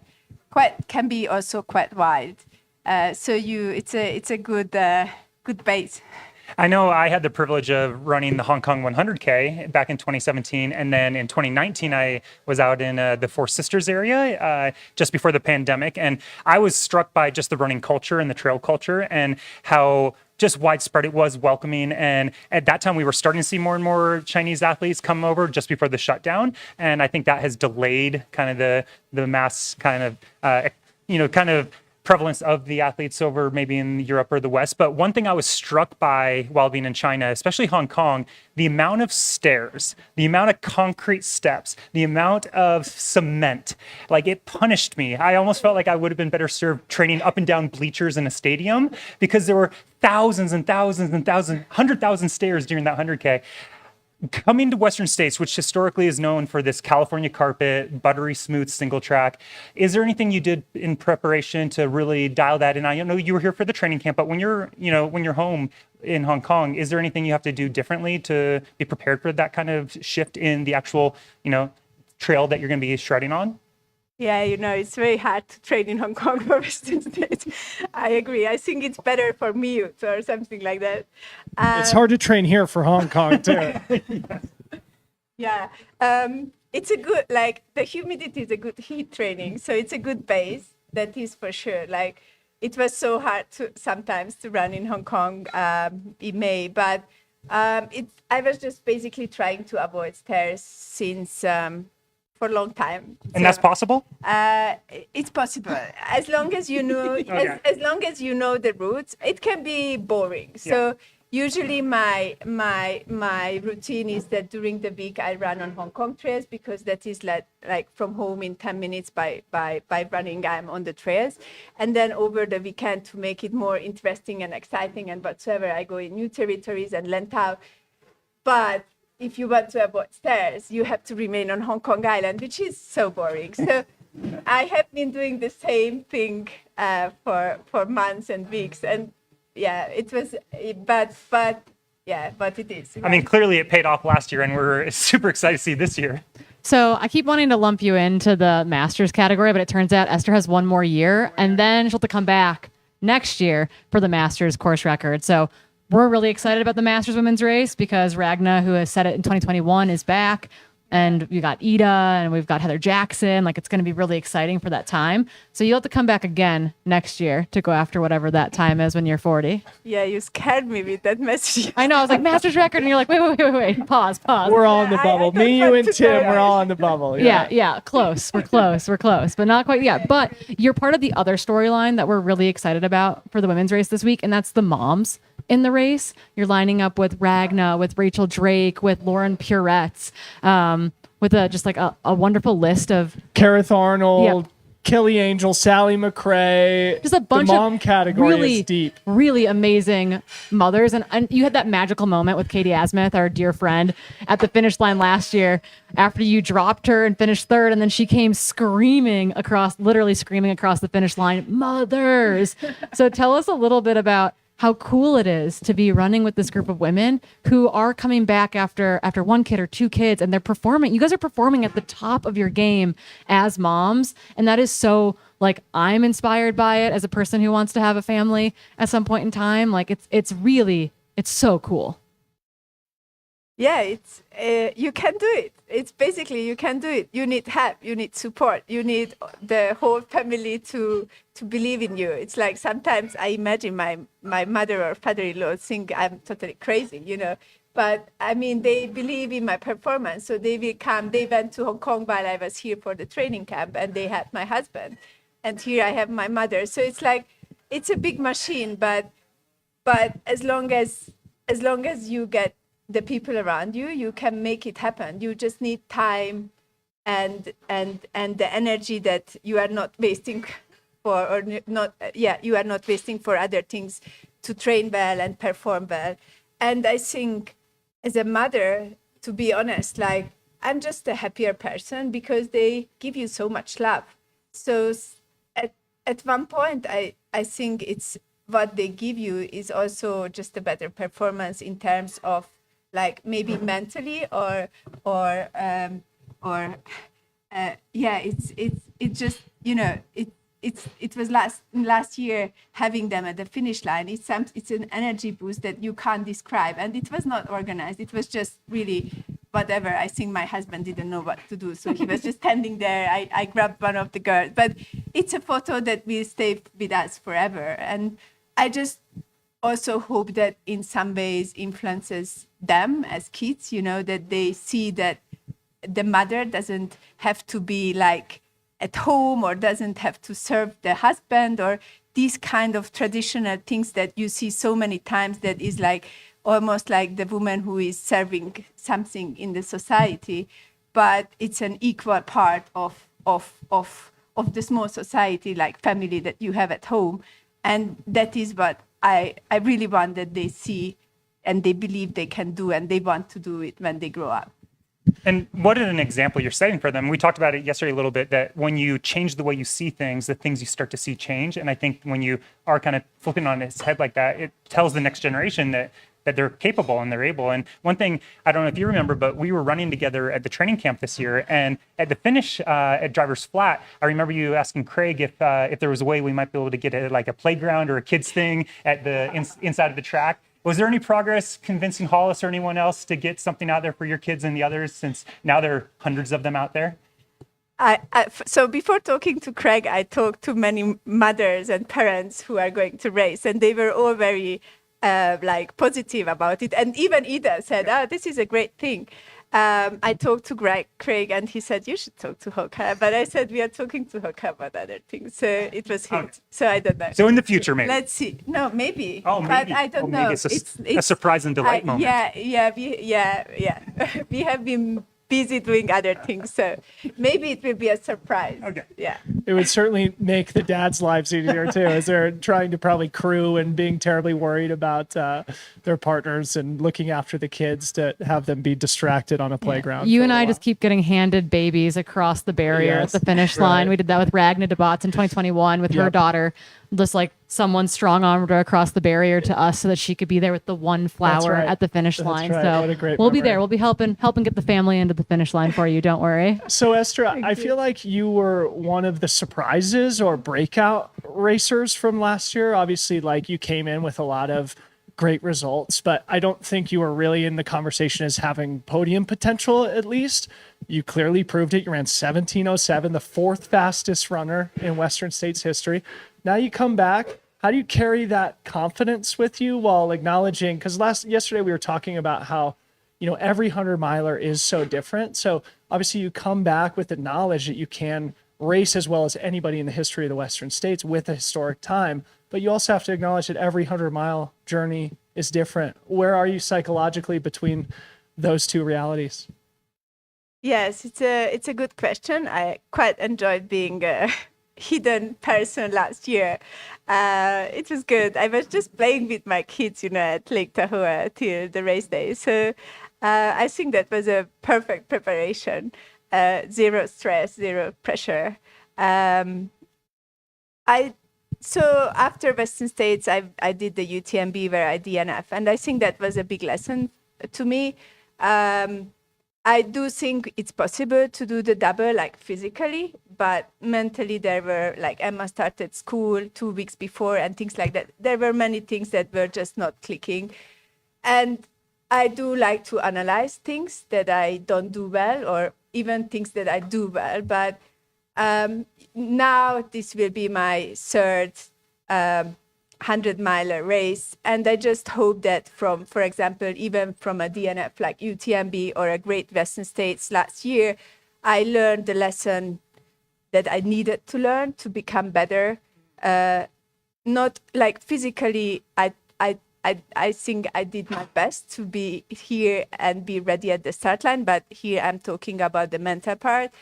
To be ready to risk, even if I fail, it's something that I have. Yeah, I think it was a journey to be able to accept that there is still a risk, as you say. Like, you never know what is going to happen, but if you are not standing at the start line and you are not there trying to do your best, then you will never know. So I think that is my takeaway from last year, like a big lesson overall. And for this Saturday, I just feel very happy about starting the race. I feel good about it. So I think that is already a good momentum that I hope it's going to be with me during the race. I'd love to talk a little bit about the people, because you talk a lot about the machine that helps your life with the kids, with your family at home in Hong Kong, with your family here. You've got some good support out there for Saturday, including Chris Hollis and Helen Mino-Faulkner back to pace you again. And they're Chris Hollis is pacing you? Let's Yes. go. Okay. Chris has been training tirelessly to Yes, he's here. Yes. I didn't even know you Our were boy here, better be buddy. fit. Yes. He's been training. This is But here's the perfect. thing. So Chris has been training not to get dropped. And then I'm sure Helen's been training new ways to lie to you this year. Can you tell us a little bit about your team as part of the machine for Saturday? Yes. So I think Western States is really a teamwork. I don't want to put pressure on them, but it's maybe 10% is on them and 90% is on me. And I had a great crew last year. Most of them are the same. Plus Katie Asmuth, because she's not racing, she messaged me like a month ago, I am here to crew you with my husband. We are a super expert of Western States. So they will be my team B. Helen was amazing last year. We really had she ran with me with Rocky Chocky to the finish line, and she was constantly lying, but it was a good mental trick. It worked. It pushed me enough. Will you trust her this year when she says things to you? So apparently it was my husband telling her. He's a good tactician. So I'm not sure, but yeah, whatever. I thought Chris maybe my husband. Your husband and Helen Mino-Faulkner were conspiring to trick you, but they pushed you It to worked. the fourth fastest time ever in a podium performance. I think we'll trust him again this year. Yeah. I will. And Chris, so actually it was very funny.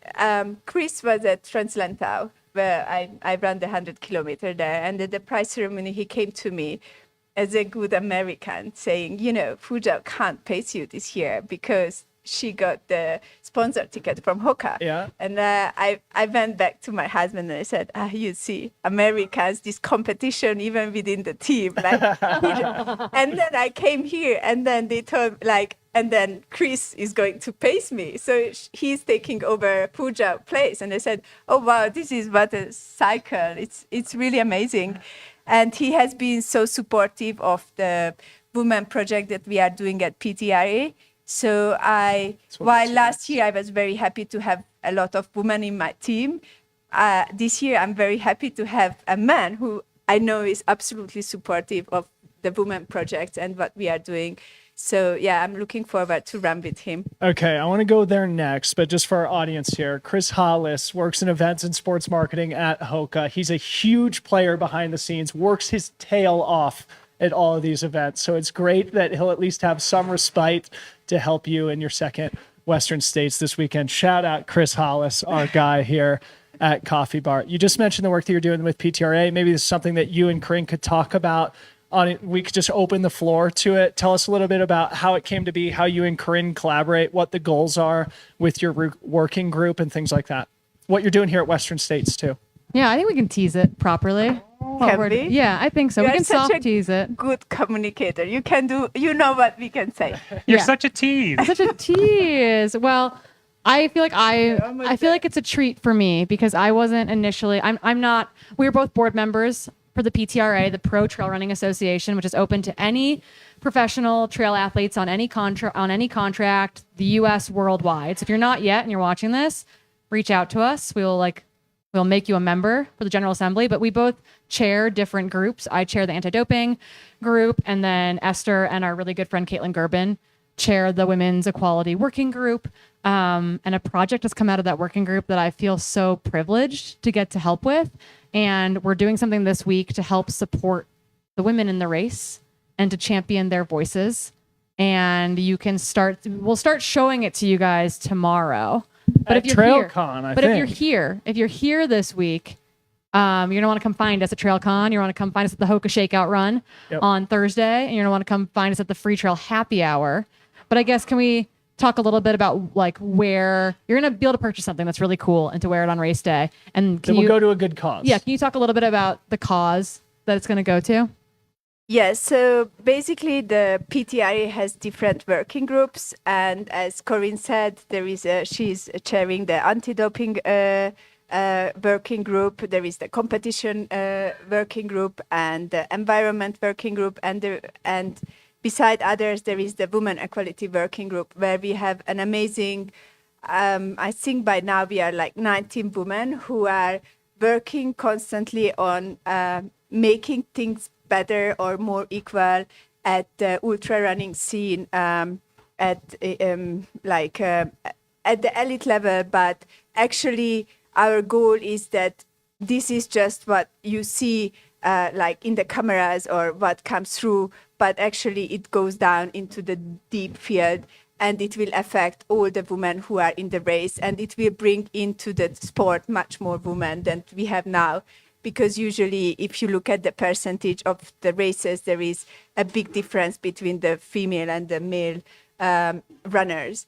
And we achieved a lot of great things so far, like the pregnancy deferral at UTMB, to say one of them. And since the very beginning, we have been talking about the live coverage of the races, and basically so many people don't think about that a race is basically two races together. There is a male race and there is a female race, and there is only one screen on which two races are going on in parallel. And what we are trying to make happen, that as well as the male race is covered usually, the female race is not always covered as well. But to see good examples, women who are really like running great, doing great races, their fights, their competition, you have to see that in order to have other women get inspired and come into the sport. So this whole campaign is starting with on Thursday morning officially, or tomorrow afternoon. And basically it's the start of something that will go through the whole summer.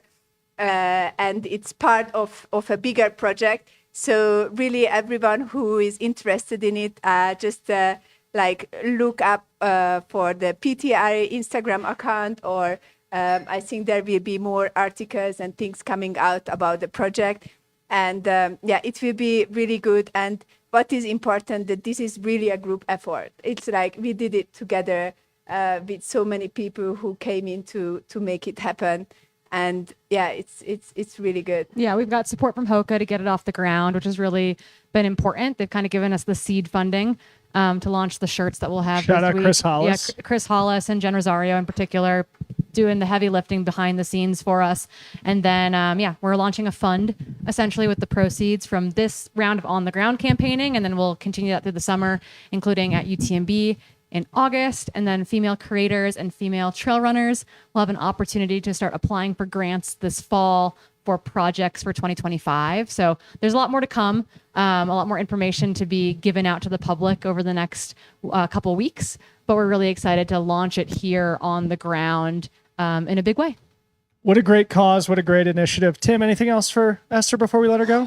Man, I'm just in awe of everything you're doing. Like the running, the family, not enough. You also are changing the world, one race at a time. And I just applaud you and we thank you for all your hard efforts. And we can't wait to watch you rip out there.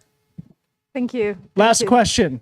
Speed Goats or Tecton X? So what are you wearing on Saturday? Tectonics. Tecton X. Absolutely Tectonics. Uh-oh. All right, you heard it here. Although just today I received the Speed Goat 6, but yeah, Tectonics. Okay. They great. recommend doing something new on race morning. So maybe you Don't try listen to Tim. Not ruin my race. Okay, well, Eszter, thank you so much for carving out the time. I know we were a little late in getting started with you, so we appreciate your patience. It's amazing what you're doing for the sport, not only on the trails, but off the trails as well. Good luck this weekend. We'll be cheering for you. We can't wait to share your story. Yeah. Big round of applause for Eszter Csillag, returning third place finisher here. And next up, two more very special guests making their way to the set here. Callie, Vinson, Scott Traer, please come have a seat. Ow! While they're getting situated here, man, so a much reminder, good if you're hair. watching What's us that? here on YouTube, you got to smash the subscribe button, please. As we said yesterday, the big goal, we got to get to 20,000 subscribers on YouTube this week. We determined yesterday, if we get to 20K, Ryan Thrower is going to win the race on Saturday, okay? It depends on you at home watching our coverage. Ryan needs a cougar. Let's get to 20K, and Ryan's going to win the race. Don't let Ryan down, you guys. Don't let Ryan down. He does so much for the sport. The least you could do is smash that like button. Smash Or that subscribe button. But hit the like button too and comment, okay? That would be great. Apparently that's all good for the algorithm. Okay, I feel like we're getting started in the right place with two of the funniest, most lighthearted people in trail running, Callie, Vinson, Scotty Traer. Welcome to Western States. Welcome to Trailgating. Introduce yourselves to the Freetrail audience here. Hello, I'm Callie Vinson, trail runner, ultra runner, human, I don't know. Funny person. Yeah, I try. Scott Traer, trail runner, and silver buckle commentator. I don't know what the word is there. I'm commentating. Commentator. Yeah. Commentator. Commandeer. Commandeering. Commentator taught. Commentator. Okay, maybe we get started with your guys' personal stories with Western States, because I think they're both interesting and they sort of are contrasting. So maybe, Callie, you got us started. Yeah, so my experience with Western States, I guess started, how far back do we want to go? As far back. Ooh, okay. So I first learned about Western States at the beginning of my health wellness journey, whatever you want to call it. I had no idea about ultramarathons, trail running, any of that stuff. All I knew was running on a flat bike path in Chicago.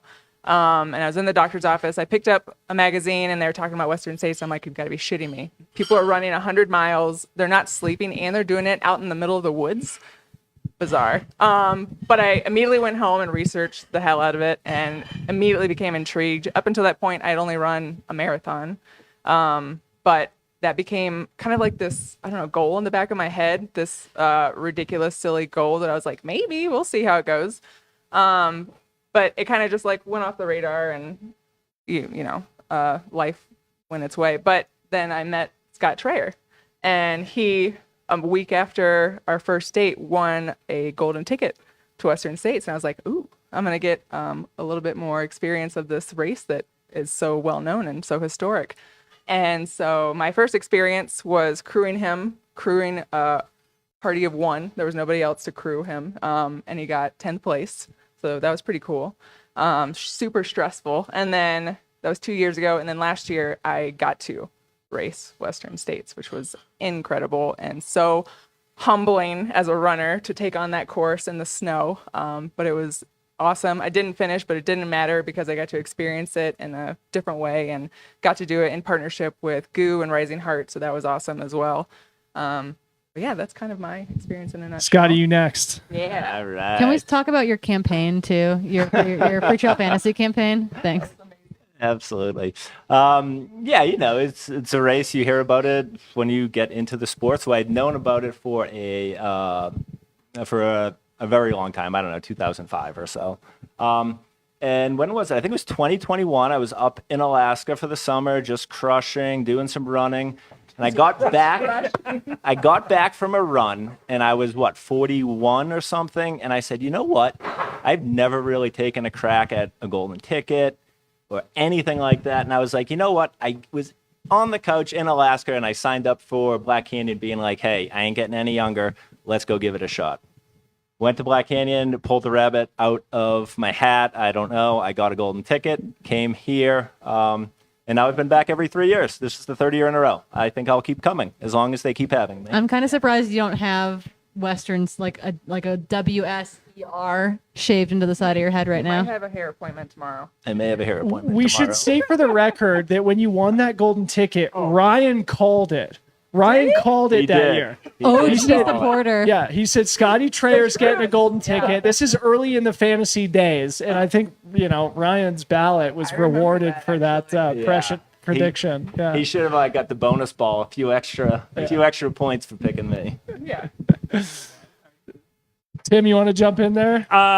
Well, first, I am completely inspired by both of you. And hearing Scott say that he just was sitting on a couch in Alaska, thought, I'm not getting younger. He goes out, nails a golden ticket, and then got 10th at Western States the same year I was training, hoping to win. Barely finished. It just is very humbling to be sitting on the stage with you, and just like the amount of excitement, talent, and I think potential is just radiating from you. So please channel some of that towards me because I need it.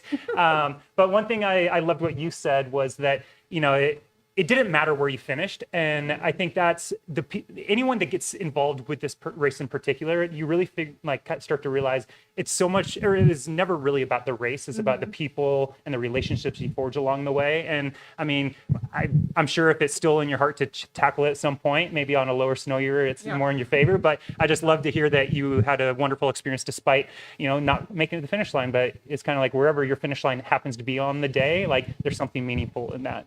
Definitely. Are you? Yeah, going into the race, I knew it was going to be a challenge, even if it was a dry year. But knowing myself, I was born and raised in Florida, didn't experience too much snow, and then just kind of jumped into trail running. I still consider myself a shitty trail runner, just like a newborn giraffe out there trying to figure it out. No idea how to use my limbs. You just did Cocodona, for God's sakes. So humble. I so stumbled humble. through that. But I stumbled through 240 miles. The three of us up here are like, no. I think for me, it's like I have one gear and I just stay in it, and I'm totally fine with that. I knew for Western States I'd have to up that gear a little bit, and which I did. God coached me to an incredible fitness level that I had never reached in my life, and I was determined to get it done. But No, I think I see the writing on the wall. No, the missing puzzle piece. Like you just need a coach that could take you a little further at Western States. So I know a few coaches over here. You might be. Hello. Hey. I'm not going to compete with Scott. We're not worthy. Yeah. I guess I would say something that I'm super curious about, which I'm really excited about, is I want to hear the story of getting the call or the Zoom or the Google Meets or whatever it was that was like, hey, you two, bring your fur jackets. You're coming to Western States. Tell us a little bit about getting tagged in. So I think I was actually on a trail run, and typical me, I check my email. This is a terrible habit. I check my email. I will write emails during a race. I do it Scott, too. do you know I do this? it Do you too. approve of He's this? I'm embarrassed the to complete admit. opposite. Doesn't even take his phone on a new route he's never been on before. And I'm like, please take your phone with me. I just need to know that you're safe. I'm chatting it up with everybody in a race. And I think I was on a trail run somewhere in Phoenix, and I saw the email come through from Zach Marion saying what you guys doing for Western States? You guys want to come? And I was like, hell yeah. I think I screenshotted it, sent it to you in the middle of the run once I had service, and immediately went shopping for some fur jackets because I knew that was going to be the second most important thing. Okay, it's not obvious what you guys are talking about here. So for our audience here, Zach Marion is on the team from Mountain Outpost, who is leading the Western States broadcast this year. Callie and Scott are going to be pulling the silver buckle shift, the graveyard shift through the middle of the night. You're going to be bringing the rave shift. That's a better It's name gonna be for a it. party. Yeah. So anyway, Corrine and I have the honor, the privilege of sharing all the stories from the top 10 men and women here at Western States this year. And when we tag out, they tag in. So get used to Callie and Scott. Scott, do you want to add anything to that? Yeah, I was, I was hopeful that maybe they may consider us. And when we got that call, I was like, we're probably gonna have to turn it down a notch, huh? We might have to. And come that's what down. I was more thinking. We're probably gonna have to turn this down. might And have to. no, I guess they just want us to be us. So I think we'll be pretty good at that. Yeah. We're ready. I mean, I expect nothing left. I think we've got to be careful. We might be out of job if we're not we're not careful. We don't know what we're doing. Okay, Scott, you've got the mic. So I want you to say a little bit more about your experience at the race. You had the sort of like famous designation of the M10 finisher. Obviously, everybody who comes to Western States, most of us dream of finishing in the top 10. You snuck in there in the final place. Tell us about that. Were you looking over your shoulder? Were you getting updates? How dramatic was it as you were making your way to the track as M10? Sure. Yeah. No. I knew I would have to have a great day. And so, yeah, I asked my crew not to tell me anything up until after Forest Hill, where I would ask them if I wanted to know. And I think they let me know that, I was maybe in, 12th or 13th place there. And I knew I had a lot of running left in me. So I said, I actually thought I would move up. I thought there would be a lot more carnage just because it was a really hot year and I felt good. So I was running pretty strong, and I just, I closed on a few people. I thought more people were going to come back. But I think that just goes to show the talent of the field. Like, everyone was just like, I'm closing hard, and I'm not catching up to anyone. So it was like, I was pretty confident that okay, yeah, maybe five miles out, that I think I'm in a good spot here. But you never know. So I'm just running my heart out. And then getting to the track, I was more excited that I got to come back the following year than enjoying M10. I was like, nice, I get to do this again next year. I won a spot back to the same Sufferfest. Yeah, it's like you get a ticket to this little party that's a tough ticket to get. And I was like, sweet. I was gonna say, as a fellow F9 and F10er over here, rounding out the back of the top 10, represent. Do you remember exactly when you moved into that 10th spot and you were like, okay, Great question. on defense, let's go? No. I do. I don't. I do, because Pass that the was mic. when you said let your crew know, that was me. That was just The me crew. carrying a suitcase, carrying a cooler.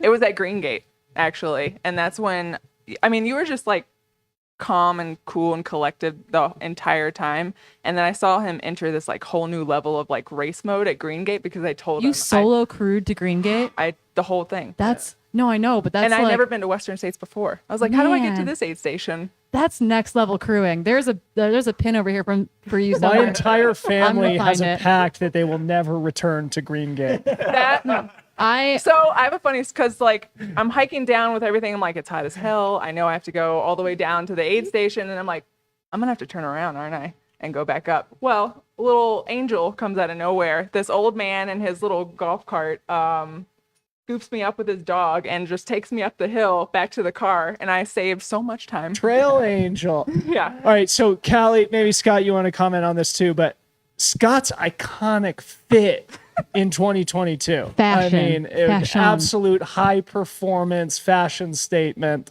from Scotty Trayer. The Doesn't get long more. sleeve cowboy button up with the skin tight naked pack.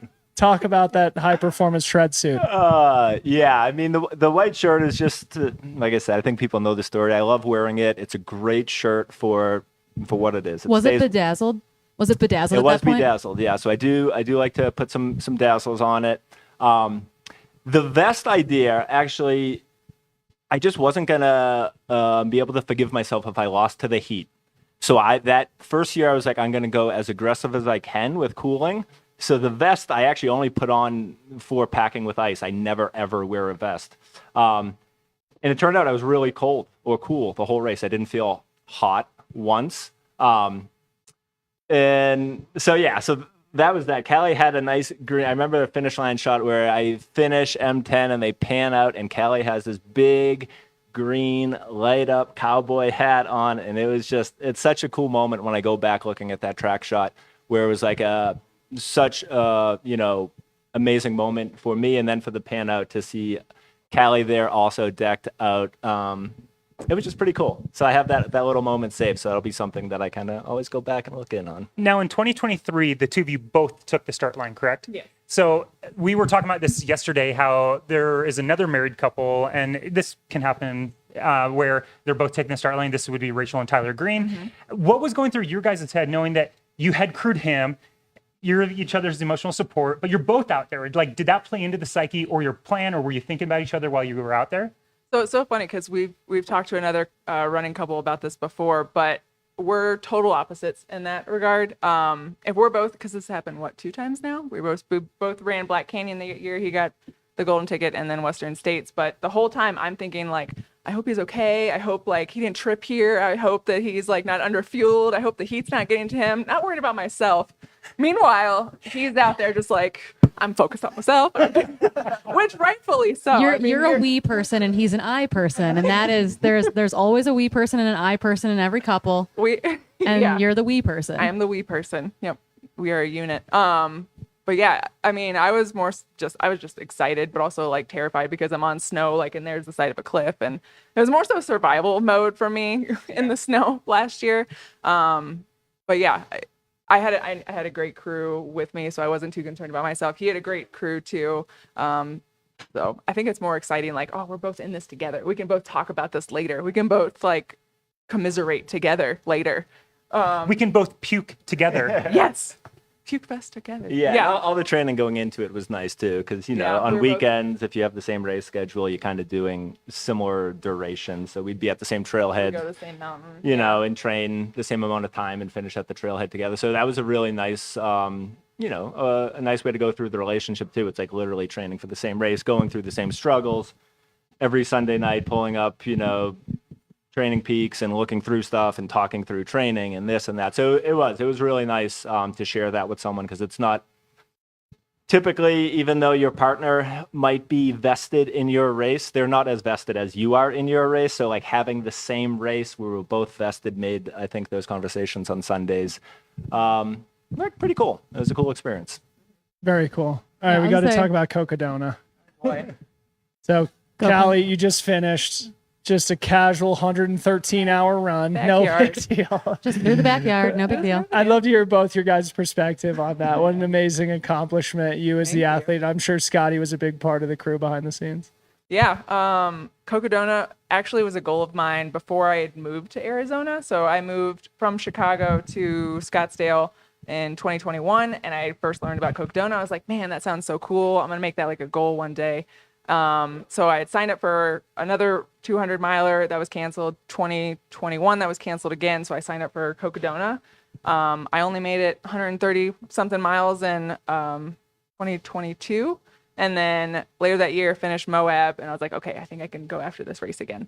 But that was actually when I first started getting into trail running. I had never trail run really ever. And so Cocodona was kind of my first experience of a trail run race. Casual. And so going into this year, it was like finishing was my only option. I couldn't give myself any other mental, exit plan B, no other race to look forward to. It was like, I have to get through this race no matter what. And it just so happened that nothing went wrong. I had no low moment. I had no injury pop up. I had no fueling, no bonking. Nothing. It went eerily well. And the same thing happened. I went after an FKT that was 240 miles. Nothing went wrong. And a lot of things definitely could have gone wrong. But it was awesome. I got to experience it with Scott. He was my crew. I had another crew person, and I had a couple of pacers. And Scott was actually the last pacer who brought me up and over Eldon. And that was the only time I actually yelled at somebody. But I'm glad it was him and nobody else. But that was because I'm also afraid of heights, and so going up Eldon was scary. You're just more of a 200-mile gal. That's fine. I got to drop it down a peg. Diesel engine, 200-mile gal. just chugging along. I love Scott, it. do you want to share your side of the story? Oh yeah, tell me. Getting yelled at. Yeah, no, it was great. Again, watching her put in all the work, I was really confident going into it too. I mean, she kind of has a strategy for fueling and hydration that works well. And then as soon as she gets going, it's like, you know, there's nothing going to stop her. So it was really nice as a crew person to have like your runner come in high spirits being like, everything's good. Like, go get me a burrito. And that was it. Like, it wasn't like, you know, there wasn't any like cussing at me or puking or tape my feet. So it was as smooth as crewing could go for that duration. So Yeah. it was pretty cool. I'll take that crew job every time. I keep telling him to stop because he just doesn't sleep and it makes me nervous. I'm always thinking about him while I'm racing. I was gonna say, after my second Western States, it wasn't like my family refused to go to Green Gate. Steven straight up was like, "Can we just take a break from crewing this race in general?" Like, he's like, "Let's not go back next year." And I was like, "Okay, I'll pick something else. I'll pick a different race." Yeah. So I get it. You know, you like the crewing is hard. There's actually a button around here somewhere that says "Pacers are people." Yeah. There's another one that Yeah. says "Crewing is hard," and we'll find some We for have you guys. feelings too. Yeah. We just need to find a good translation for crewing a 250-mile race. Like, how many events can I ask Callie to crew for me? Because I'm never doing Four? that distance. It's a day rate. Yeah. It's a day rate, right? I feel like Is it that's a worth day at rate? least I like, think it's a day I don't know, like 450Ks, Yeah. maybe like That's a- 200 milers, 300 milers. I'm still paying Devin Yanko back from the Tahoe Rim Trail at KT. yeah. Like, I was like, I owe that gal a lot of 100-mile Yeah. pacing. Yeah, so I feel like I've got a few banked right now. Yeah, at least 4. Maybe more, actually. Anything else for our panelists here?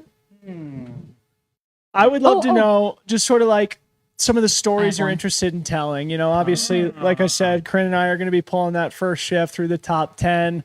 There's going to be so much to talk about for you guys. You won't even realize it till you sit down, but that's really how it is. And obviously, all 369 stories that take the start line on Saturday are important to tell. Yeah, I think we were thinking about that on the ride over, and I think that's what makes our time so special, is celebrating all the people who aren't normally celebrated on air and giving them a time to feel like the hero that finishes first to 10th, you know, making them feel like like a superhero coming across that finish line. And we were quickly skimming the Excel sheet, and there are so many inspiring stories behind 10th place. And I think that made us super excited to take this role so that we could bring some light to those people and really celebrate them and make them feel like they belong in this sport just as much as everyone else. Love it.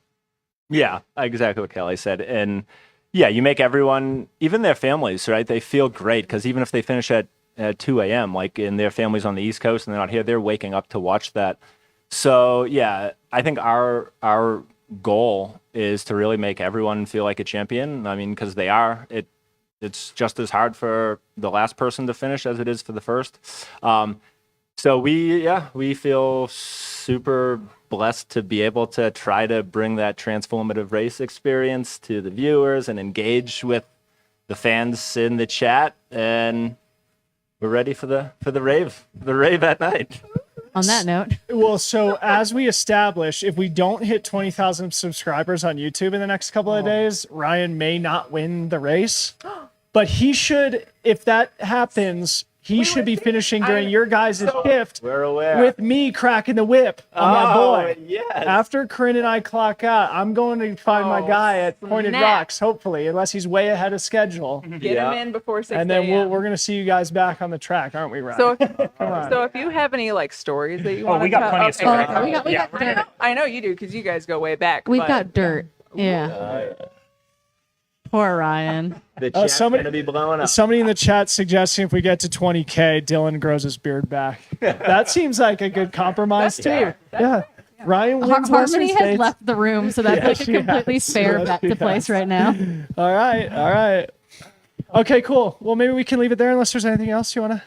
No, I'm so excited for you guys. Yeah. I'll be back in the morning for Golden Hour because I don't think I'll get to sleep. I've got 5 other people that I've got to go chase around the course. So I'm excited for you to get to share all those stories. And people tell us, like I get approached by moms of racers all the time that are like, or people say, hey, my mom really loves your commentary. And so I feel like you guys are gonna have the exact same experience. If it's gonna be people's parents, people's families, significant others being like, hey, like, thanks for this. And it does really, it's going to like fuel you guys all night long. Oh yeah, gives you so much deeper purpose. Agreed. Tim Tollefson, final thoughts. You closed with a perfect message to leave us with yesterday. Any more profound Oh my life goodness, that was a lessons? lot of pressure, especially after John Trent was up here, the man that gives all of the words out for the beginning of the race each year. I don't know. I guess I just think that I love that you guys are bringing so much positivity and excitement to that mid pack. I mean, you can see my button right here. Hell yeah. Mid packers matter. And I think it's just wonderful, as you said, to celebrate each and every person because everyone has a story. Everyone has a story worth telling. And I'm glad that there are people out there that are going to be celebrating them as they just have completed their hero's journey, and especially to be welcome to that amount of energy that you guys have. If you don't follow them on Instagram, you must. You It's a must. follow. Comedic You guys, gold. it is. It's comedic gold. But yeah, so thank you guys for being here, and we're excited. I mean, hopefully we want to see you guys both back in the race soon. So hopefully that happens as well. Yeah, that'd be pretty sweet. Yep, we'll see. We're trying. Just another perfect closing comment from you, Tim. Corrine, anything from you? No, I'm just excited that we get to do this all again tomorrow. Yeah. All right. Well, I agree with Tim. Appreciate all the levity and good attitude, good spirit you bring to the sport, especially at a time where it's been kind of stressful, kind of negative at times. You guys are always keeping it fun and positive, and we certainly appreciate it. Callie, Vinson, Scott, Traer, don't miss them on the Western States broadcast, pulling the silver buckle shift, the graveyard shift, and the rave shift. 3 different brands we're using across the 11 p.m. to 6 a.m. time slot. You're not going to want to miss it. It's going to be riveting material because you may see me and Ryan crossing the finish line together. Anyway, in conclusion, everybody, make sure you smash the subscribe button. Like I said, really, please and thank you. It does a lot to support Freetrail. I didn't mention this at the beginning, but go to fantasy.freetrail.com. Get your picks in. Top 10 here for Western States. Great prize packages on the line from Hoka, and we've got some great new Freetrail stuff that we'll be sending out to the winners of the fantasy competition. Tomorrow we're back at 11 a.m., not 3 p.m. That's the official race preview show. I'm sure you guys are already making your notes so that we can get really deep and analytical and share all of our thoughts about the fields, the conditions, etc., etc. That'll be at 11 a.m. tomorrow. 3 to 7 p.m. is TrailCon. That's not going to be here on YouTube, but you'll keep your eye out for some of that material probably next week or the week after. Hoka Shakeout Run on Thursday. If you're here in Olympic Valley, come meet us at Coffee Bar, 7:30 a.m. We're going to go for a short little shakeout, come back, smash some cold brews, eat some pastries, have some fun Buy conversations. some t-shirts. Buy some support the women's t-shirts race. from Corrine. And then 100 Mile Happy Hour, the Freetrail's best tradition happening here at the Coffee Bar after our final show on Thursday from 5 to 7 p.m. So don't miss out on all that stuff. Big thank you to Hoka. Grab some Speed Goat 6s, Hoka.com. Keep your eye out for all the great other products they're going to be dropping throughout the summer, including the Tecton X3. Everybody behind the camera. Ryan Thrower, number 398. Tony with a Sony. Harmony Bowman, it takes a village. We appreciate everybody's hard work. Scotty Traer, Callie Vinson, Tim Tollefson, Corrine Malcolm, I'm Debo. We'll see you at 11 a.m. tomorrow. Peace out.